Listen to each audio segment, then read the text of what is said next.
বাংলায় আষাঢ় এবং শ্রাবণ মাস মানে যাকে বলা হয় বর্ষার ভরা মরশুম, কিন্তু আষাঢ় মাস শেষ, শ্রাবণ মাস এবার সামনে বাকি আছে। তবুও সেইভাবে বর্ষার বৃষ্টির কিন্তু দেখা নেই। তবে দেখা মিলছে উত্তরবঙ্গে, দক্ষিণবঙ্গে নয়। আদৌ আজকে আষাঢ়ে সেই সিনে কি বর্ষা নামবে দক্ষিণবঙ্গে? ঠিক যেভাবে বাংলার মানুষ বর্ষাকালের বর্ষাকে দেখতে অভ্যস্ত, কি বলছে আলিপুর আবহাওয়া দপ্তর জানতেই সরাসরি চলে যাব আমাদের প্রতিনিধি রেক পুরকাস্তর কাছে। রেক, আলিপুর আবহাওয়া দপ্তর কি বলছে?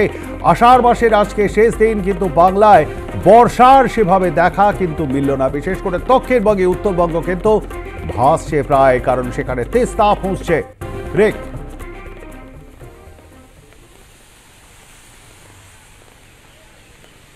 প্রবীরদা, আষাঢ় মাস শেষ হয়ে যাচ্ছে, কিন্তু বর্ষার দেখা সেইভাবে পাওয়া যাচ্ছে না।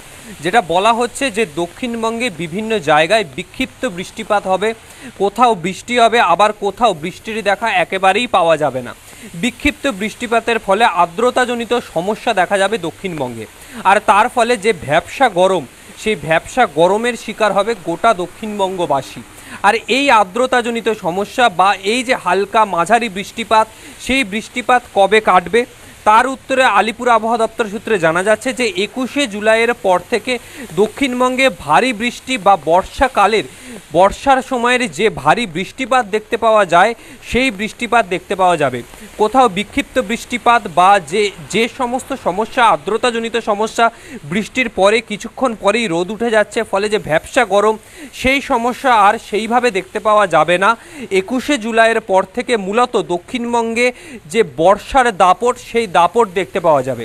একদিকে উত্তরবঙ্গে ভারী বৃষ্টিপাত হচ্ছে, তিস্তা ফুঁসছে, কোথাও ধস নামছে, কোথাও রাস্তা সরে যাচ্ছে, রাস্তায় ফাটল দেখতে পাওয়া যাচ্ছে।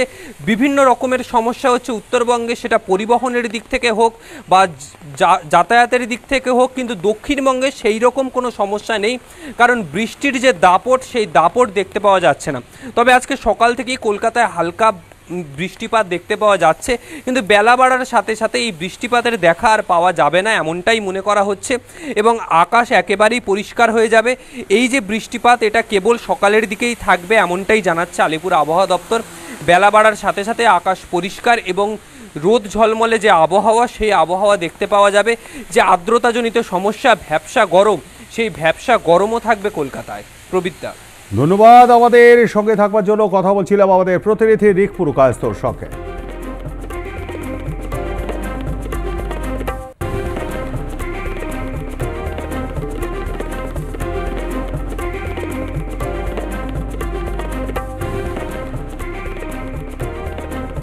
আপনারা শুনলেন আলিপুর আবহাওয়া দপ্তর ঠিক কি জানিয়েছে। দক্ষিণবঙ্গে বৃষ্টি হবে, তবে বিক্ষিপ্তভাবে আগামী 21শে জুলাই পর্যন্ত। তারপরে টানা বৃষ্টির সম্ভাবনা রয়েছে, কিন্তু হবেই যে তা কিন্তু এখনো হরফ করে বলতে পারছেন আলিপুর আবহাওয়া দপ্তর।